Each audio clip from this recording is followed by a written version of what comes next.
I downloaded DeepRest on a Tuesday evening in late September, somewhere around 9:30, after Marcus from accounting mentioned it at the coffee machine that morning with the casual authority of someone who has recently discovered intermittent fasting or cold showers. He'd lost the eye bags, he said. He was waking up naturally before his alarm. His deep sleep percentage was up to 22, which apparently meant something.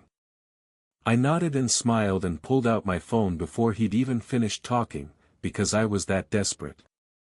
I had been that desperate for a long time.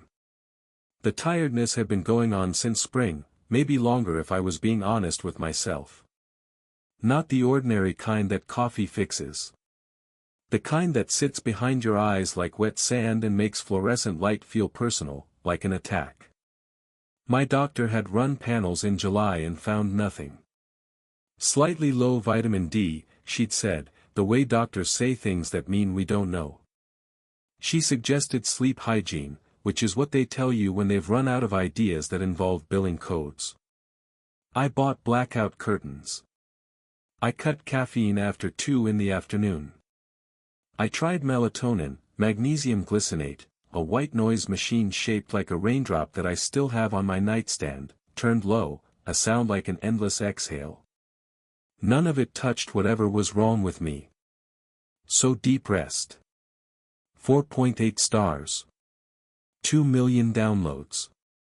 The icon was a small crescent moon inside a circle, very clean, the kind of design that signals trustworthiness, the kind that says we have thought carefully about how to make you feel safe.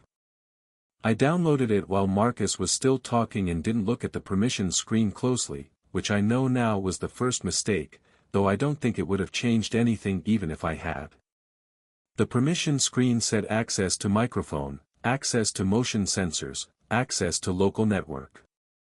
I tapped allow without reading the subtext the way you tap allow on everything, the way everyone does, the way we have all agreed to do because the alternative is not using the app. The setup was frictionless.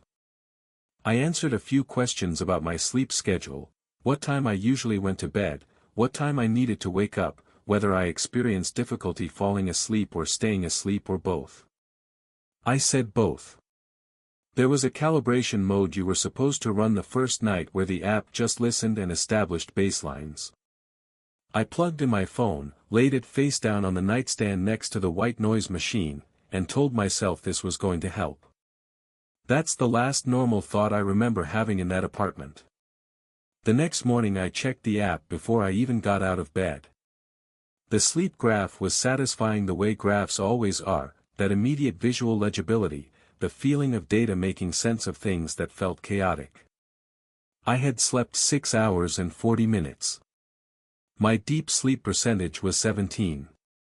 There were timestamps for when I had moved, when my breathing had shifted, 2 small orange flags indicating periods of probable light sleep.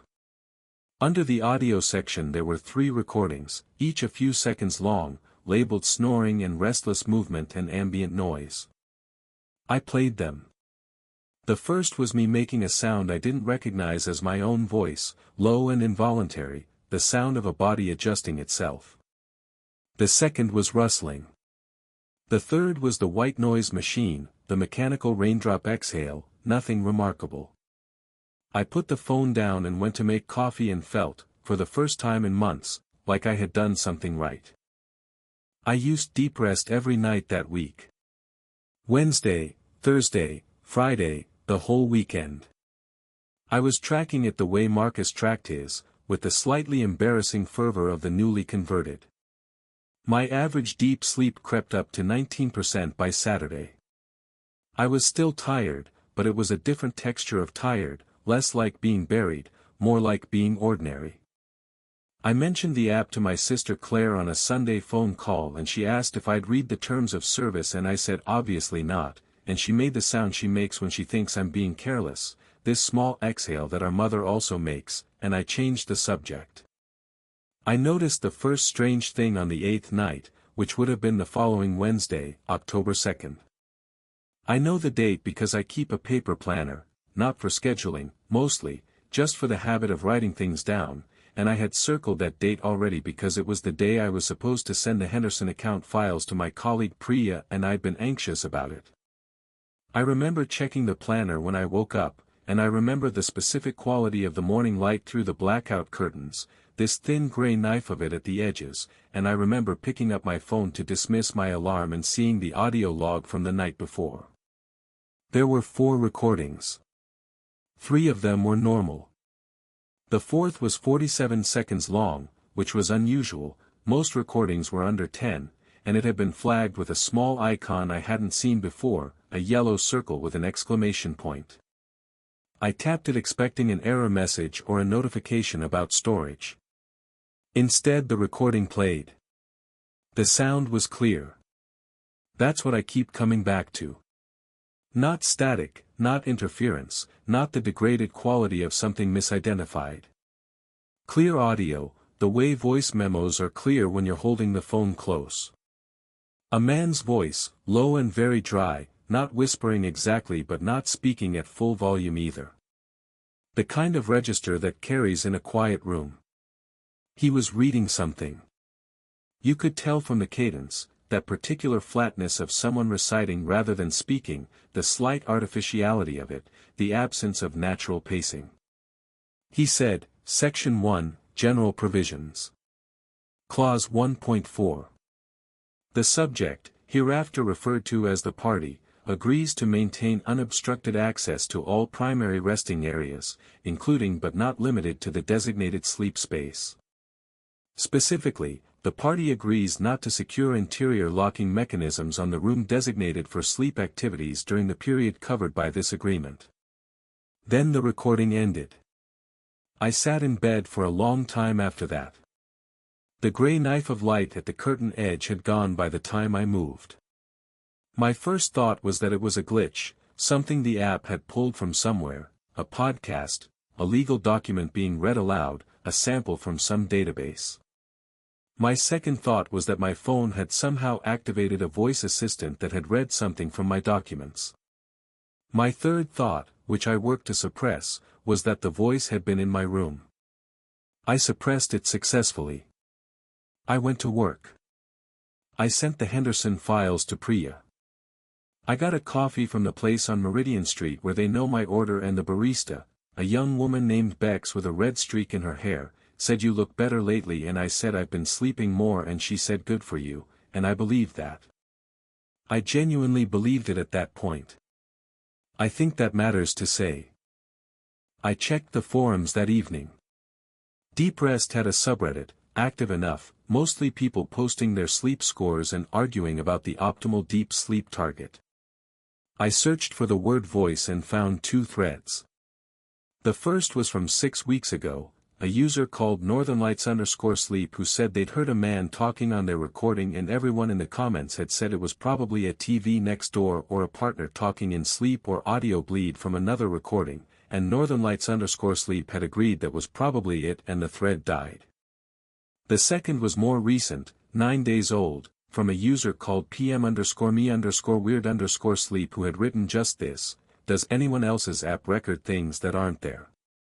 The post had 7 comments. 4 of them said elaborate on that. 3 of them said yes.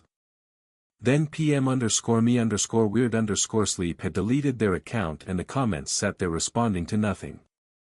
I told myself the barometric explanation.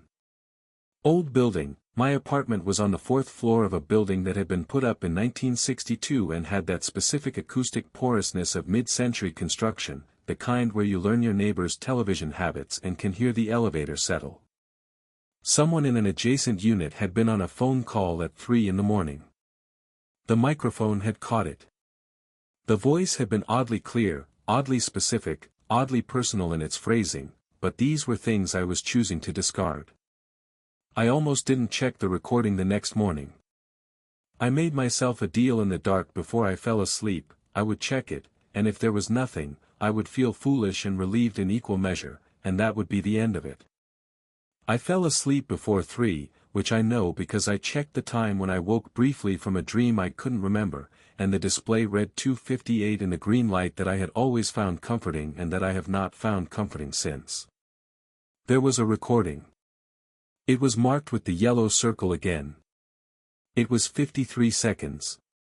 I played it with the phone held close to my ear, sitting up in bed with the blackout curtains making the room almost perfectly dark, and I heard him again. The same voice. The same dry, flat recitation. He said, Section 2, Behavioral Covenants. Clause 2.3. The party acknowledges and accepts monitoring of all respiratory patterns, movement data, and vocalizations during sleeping hours, including but not limited to speech, expressions of distress, and involuntary sound production. Clause 2.4.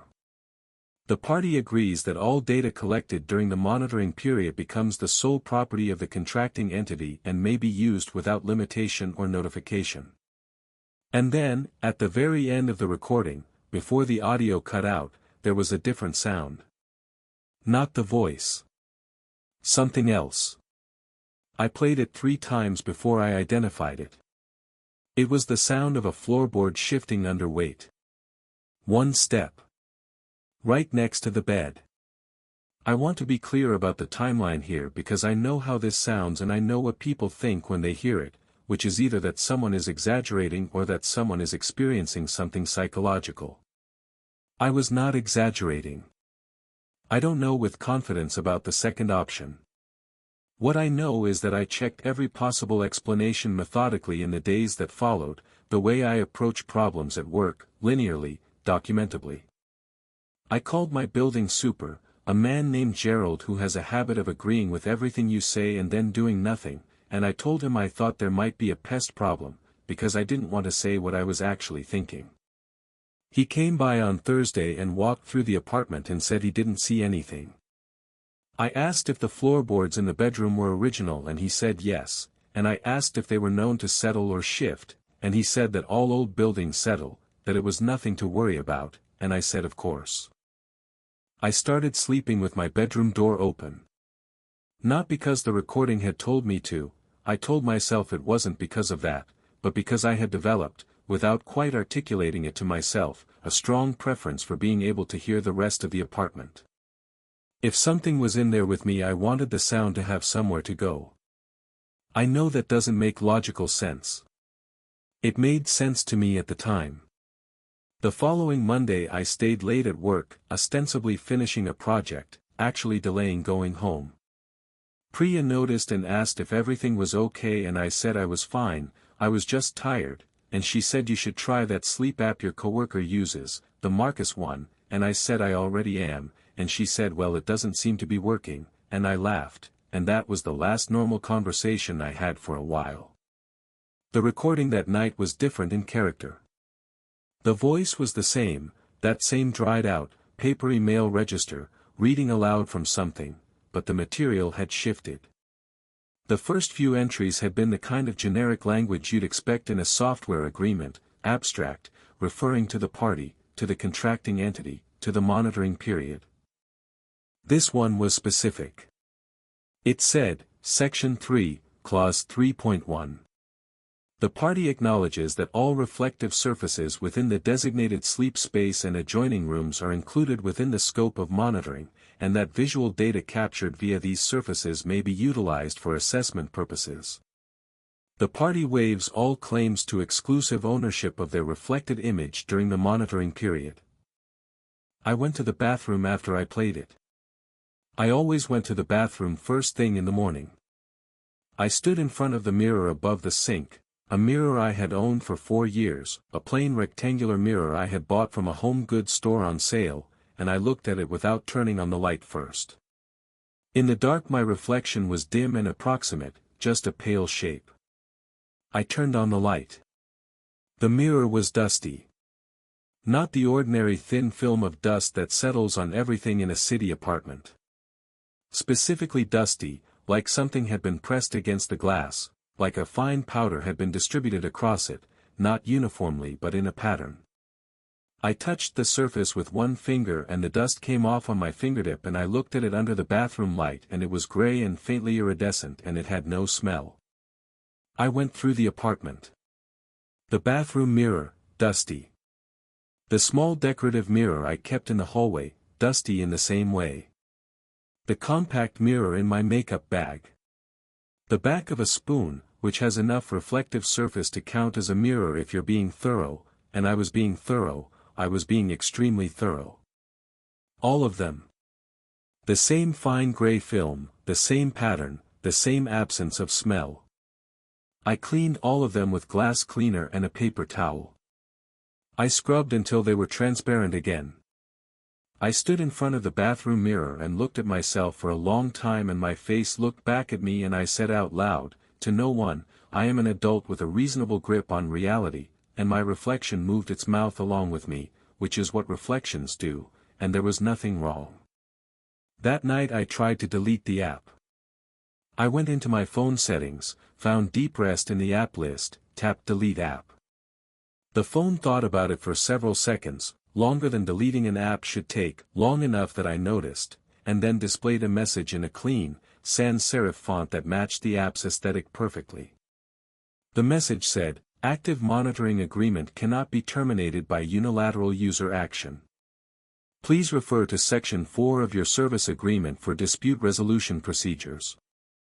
I took a screenshot. I sent it to Claire with no context. She called me immediately and I didn't answer because I didn't know what I would say. She texted, "What is this?" and then, "Call me," and then, "Are you okay?" I put the phone face down on the kitchen counter and stood there in the kitchen for a while, looking at the stovetop. I had made pasta for dinner. The pot was still on the burner.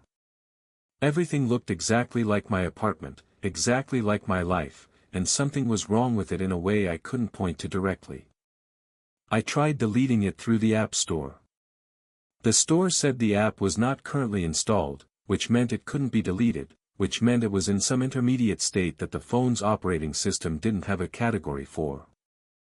I tried factory resetting the phone and was told a process was running that needed to complete before reset was possible and that the process had no estimated completion time.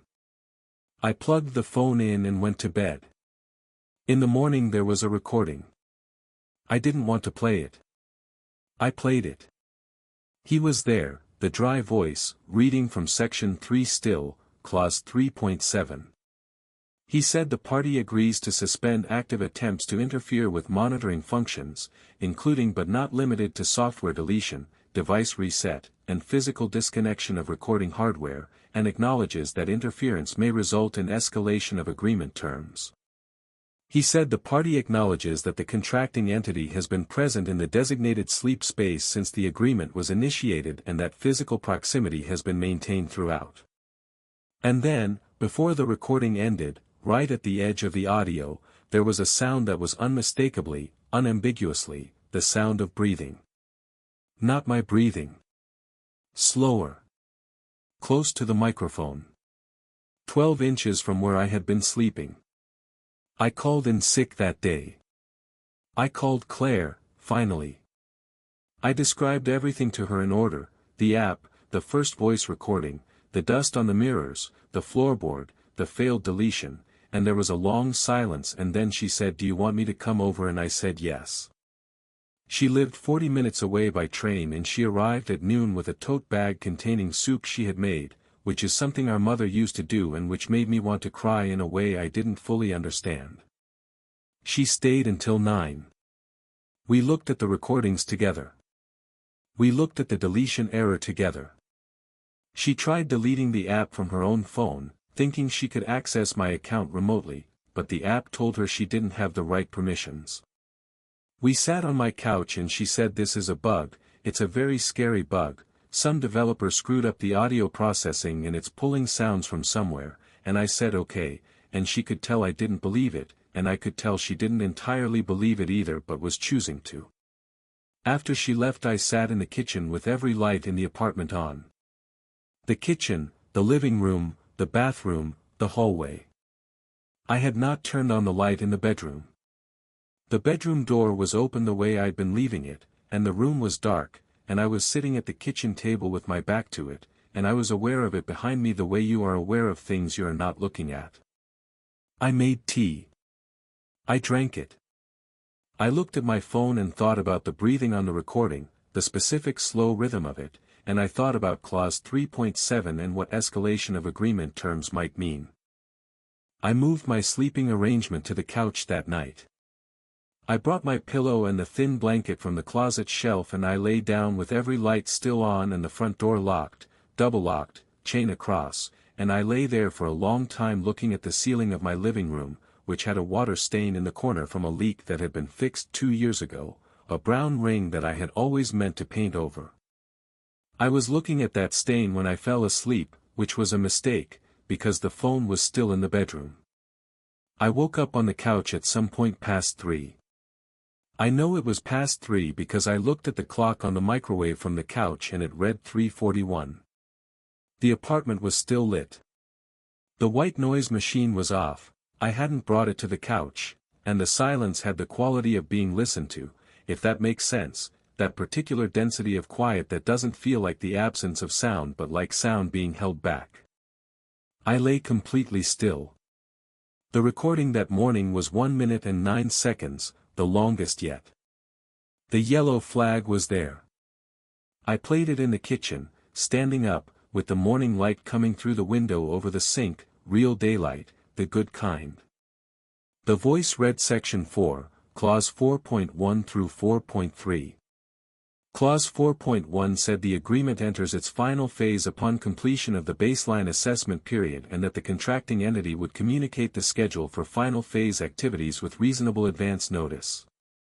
Clause 4.2 said the party should expect changes in motor function autonomy during the transition period and that these changes were normal and expected and indicated successful progression of the agreement. Clause 4.3 said the contracting entity expressed gratitude for the parties' cooperation and patience during the assessment period. There was a pause in the recording after that. Long enough that I thought it was over. And then, I want you to know I am going to be in the room tonight. That was not read from something. That was not the flat, reciting cadence of the rest. That was a man speaking directly, addressing me, the particular grammar of it, the use of I and you. The recording ended. I am documenting what happened after that as precisely as I can. I am writing this during the day, when the light is good, when I can look around the room and see everything clearly. I want to write it before more time passes. I did not call the police. I thought about it. I sat with the phone in my hand and thought about calling the police and trying to explain that a sleep tracking app had told me it was coming to my apartment, and I understood how that sounded, and I put the phone down. I texted Claire instead and told her not to call because I didn't want my phone occupied and she sent back 17 messages that I didn't read all of. I drank coffee. I ate something, I don't remember what. I waited for it to be evening the way you wait for something you dread, measuring the hours by the angle of light. By nightfall I had resolved to stay awake. This felt like the one thing I could control. I made a pot of coffee, strong, and I set up in the kitchen, which felt the most neutral of the rooms, the most ordinary, the most mine. I had all the lights on again. I had the white noise machine on the table in front of me. I'd retrieved it from the nightstand, which required me to go into the bedroom, which I did quickly and without looking at the mirrors, and I had it running because the silence felt worse. I had a notebook and I wrote things down. The time. What I could hear. What I could see. 10:17 p.m. Refrigerator cycling. No other sounds. 11:04 p.m. A car on the street below. No other sounds. 12:30 a.m. Still awake. Still light. 1:15 a.m. My eyes were wrong, the tiredness behind them was its own weight, but I was still awake. At 2:55 I got up to refill my coffee and when I came back to the kitchen table I noticed that the chair across from me, the one that had been empty all evening, was now slightly pulled out from the table. Not dramatically. 6 inches, maybe less. I stood in the kitchen doorway holding my coffee and looked at the chair for a long time. It could have been anything. I had been up for 18 hours. I had been in and out of the kitchen. I had probably moved it myself without noticing. I sat back down and opened my notebook and wrote the time and the observation and kept watching the door. At 3:09, my phone lit up. The DeepRest app had opened itself. The monitoring interface was active, the waveform moving, recording. I picked it up and tried to close the app and the screen was unresponsive under my fingers, perfectly unresponsive, and I put it back down and watched the waveform move. At 3:14 I heard it. Not from the phone. Not from the bedroom. From directly behind me, a foot from my left ear, the air going cold the way it had been going cold, the way it had been going cold every time, though I had been telling myself otherwise. The same voice. Dry. Not reading this time. Unhurried. Not using a clause number. Just speaking. He said, Section 5. Lease of vessel. Term completed. I stood up. I knocked the chair back getting up. I was going to turn around. I had decided to turn around and see what was there, see it with my own eyes, give it the reality of being witnessed instead of the worse reality of being only heard. I was turning. I had almost turned. And then my left hand reached out and picked up the coffee cup from the table, and I had not told it to. I watched my hand do this. The hand raised the cup. Set it down again. The fingers opened and closed. I had not told them to open and close. There was a lag between the movement and my awareness of it, like dubbing in a film where the mouth and the sound are slightly misaligned, my body moving and me watching it move from somewhere slightly behind my own eyes. My legs moved. I was standing and then I was walking, toward the hallway, toward the bedroom, and I was not walking, something was walking, something was wearing my body and moving it through the apartment with a purposefulness that was not mine, that had never been mine. My legs knew where they were going. My hands swung at the appropriate cadence. My face was doing something, I could feel it, but I could not tell what. I am still here. Inside. Looking out. The window in front of me shows the street below, the 7:45 a.m. light, a woman with a dog, a delivery truck, everything real and ordinary and completely unreachable. My hand is moving. It is writing this. I do not know why it is being allowed to write this unless this is also part of it, unless this is also in the agreement, somewhere in the sections I haven't heard yet. The phone is on the desk. The DeepRest app is open. The waveform is moving.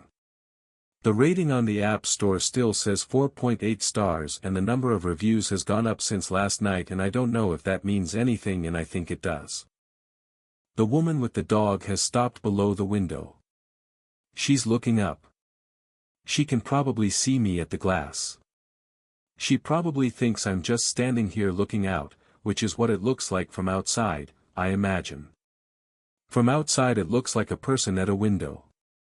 From inside it is something else entirely and I do not have the words for what it is except to say that the chair across the kitchen table was pulled out because something sat down in it, and that something has been sitting across from me since September, and that the agreement has been honored, and that I am writing this because my hand is being allowed to write it, and that if you are reading this you should look at your app's terms of service very carefully, and that you should not leave your microphone access on at night, and that if you hear a voice reading numbered clauses in a quiet dry register in the dark you should understand that you have already signed, that the signing happened before you understood what you were agreeing to, and that the agreement, as clause 4.1 specified, always reaches its final phase. The woman with the dog is still looking up. I want to wave to her. My hand is not doing that.